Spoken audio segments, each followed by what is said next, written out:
إن الحمد لله نحمده ونصلي على رسوله الكريم أما بعد أعوذ بالله السميع العليم من الشيطان الرجيم بسم الله الرحمن الرحيم وإن كنتم على سفر ولم تجدوا كاتبا فرحان مقبوضا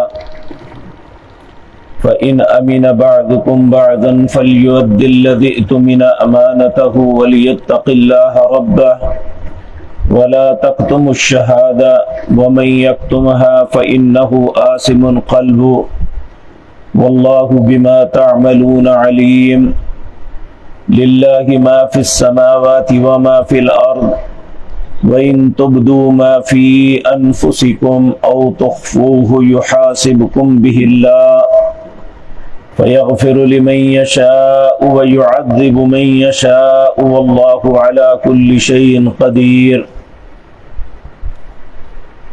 حضرات محترم، پچھلی آیت میں ہم یہ بات پڑھ کے آئے ہیں کہ اللہ رب العزت اہل ایمان کو حکماً فرما رہے ہیں کہ جب بھی کوئی معاملہ کرو تو لکھ لیا کرو، وہ قرض کا لین دین ہو، وہ خرید و فروخت کے معاملے ہو، اگر اس میں مدت طے کرنی ہو، یعنی نقد میں انسان نے سودا نہیں کرنا، اس کے اندر کوئی مدت طے کرنی ہے تو اس کے لیے لازم ہے کہ وہ لکھ لے، اور لکھنے کے لیے بھی شرط لگائی کہ پہلے اس کی مدت طے کی جائے، اسے لکھا جائے اور اس پہ 2 گواہ بنائے جائیں۔ اگر 2 مرد گواہ نہیں ملتے، 1 مرد اور 2 عورتوں کو گواہ بنا لیا جائے، اس لیے کہ خواتین بات کو بھول جاتی ہیں، دوسری اس کو یاد دلا دے۔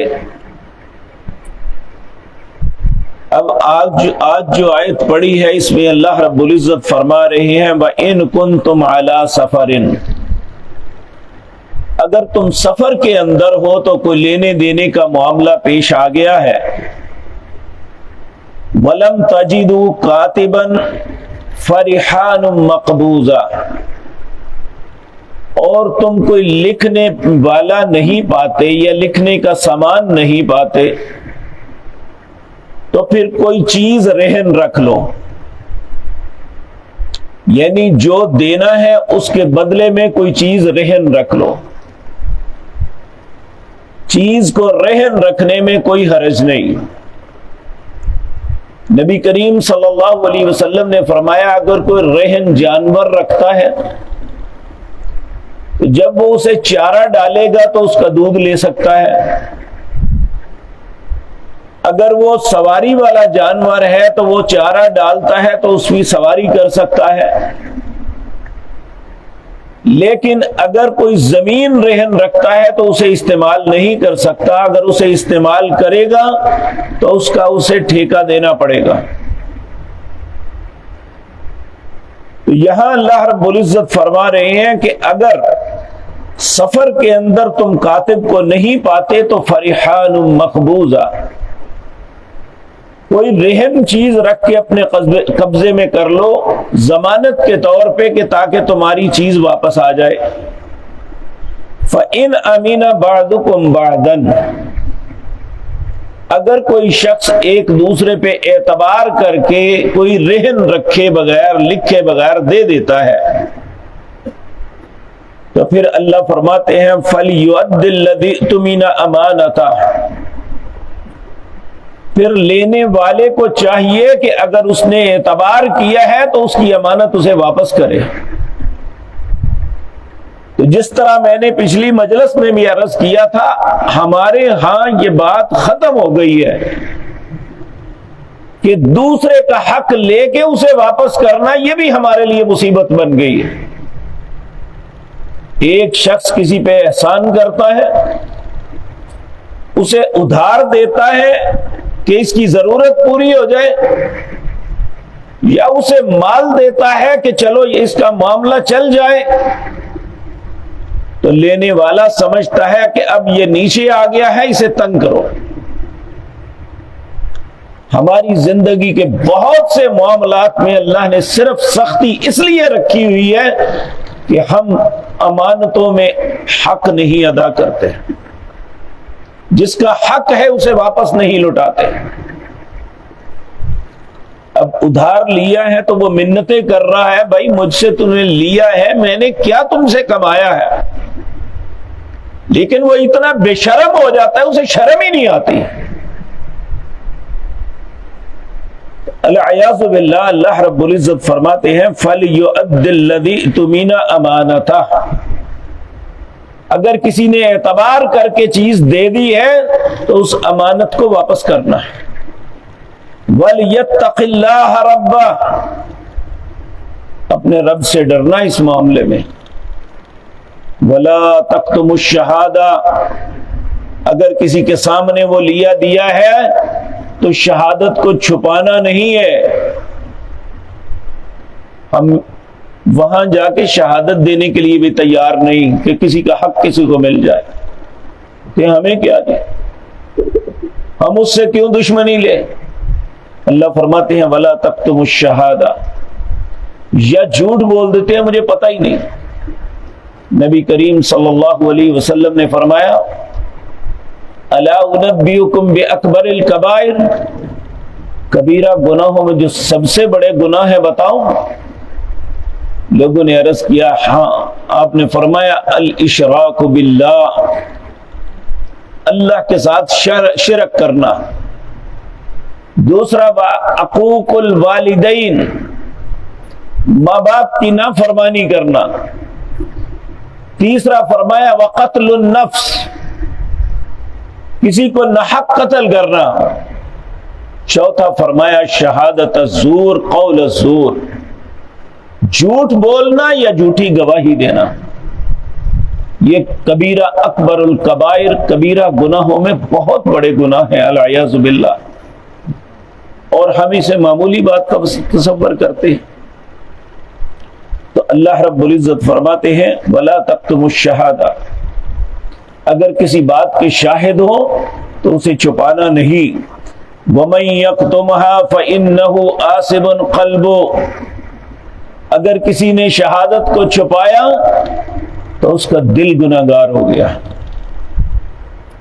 وَاللَّهُ بِمَا تَعْمَلُونَ عَلِيمٌ، اور جو بھی تم عمل کرتے ہو اللہ اسے جانتا ہے۔ آگے جو آیت ہے، جب یہ آیت اتری تو صحابہ کرام رضوان اللہ علیہ مجمعین فرماتے ہیں کہ ہمارے ساتھ ایسے ہوا جیسے ہماری کمریں ٹوٹ گئی۔ ہم میں سے ہر شخص پریشان کہ اگر یہ معاملہ اس طرح ہو گیا تو ہم تو مارے گئے۔ اللہ فرماتے ہیں اس آیت میں للہ ما فی السماوات وما فی الارض، زمین و آسمان کے اندر جو کچھ ہے اللہ کا ہے۔ وَإِن تُبْدُوا مَا فِي أَنفُسِكُمْ، جو بھی تمہارے نفسوں میں ہے جو ظاہر کرتے ہو، او تخفوہ، یا اپنے من کے اندر چھپاتے ہو، یحاسبکم بہ اللہ، اللہ اس کا محاسبہ کرے گا۔ جب یہ آیت آئی تو صحابہ کرام رضوان اللہ علیہ مجمعین نبی کریم کی خدمت میں حاضر ہوئے کہ اللہ کے رسول یہ معاملہ کیا ہے، کیسے بچیں گے؟ آپ نے فرمایا کیا تم میرے پاس اس لیے آئے ہو کہ جس طرح یہود نے کہا سمعنا وعصینا، کہ ہم نے سن لیا تو مانیں گے نہیں، بلکہ تم کہو سمعنا واطعنا غفرانک ربنا والیک المصیر، ہم نے سن لیا اور اطاعت کریں گے، اے اللہ ہمیں بخشنا کیونکہ ہمیں لوٹ کے تیرے پاس آنا ہے۔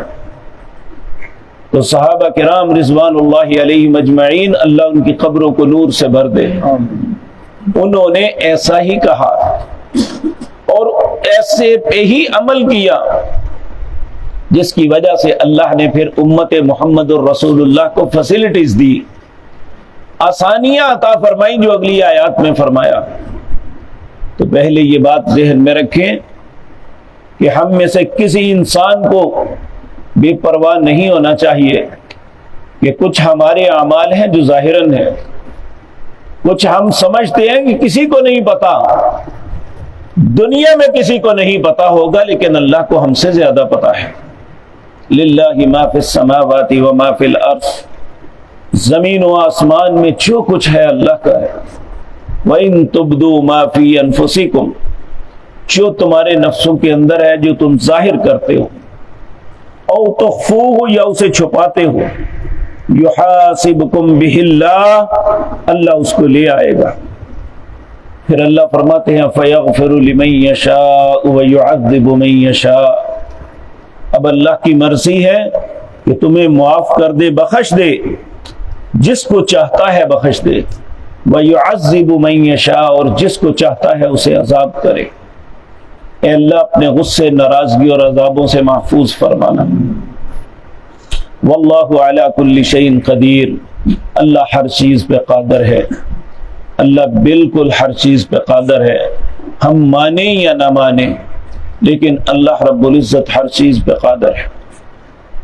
دنیا کے اندر وہ ملک جو سب اپنے آپ کو بڑا طاقتور تصور کرتا ہے، جو اپنی ٹیکنالوجی میں اپنے آپ کو امام تصور کرتا ہے، اس کی 2 ریاستوں کے اندر کیفیت یہ بنی ہوئی ہے کہ اتنا طوفان کے درخت پانی میں ڈوب گئے، کئی دنوں سے وہاں لائٹ نہیں ہے.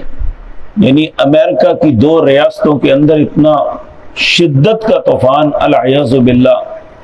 یہ چیزیں اللہ باور کرواتا ہے انسان کو کہ اگر دنیا کی وہ قوت جو اپنے آپ کو دنیا کی سپر طاقت کہلواتی ہے، اللہ کے سامنے ان کی حیثیت یہ ہے تو ہم تو بہت کمزور ہیں.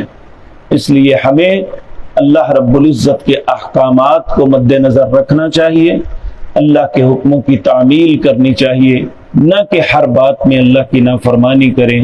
اللہ ہم سب کو اپنی اطاعت پہ زندہ رکھے اور اسی پہ موت نصیب فرمائے.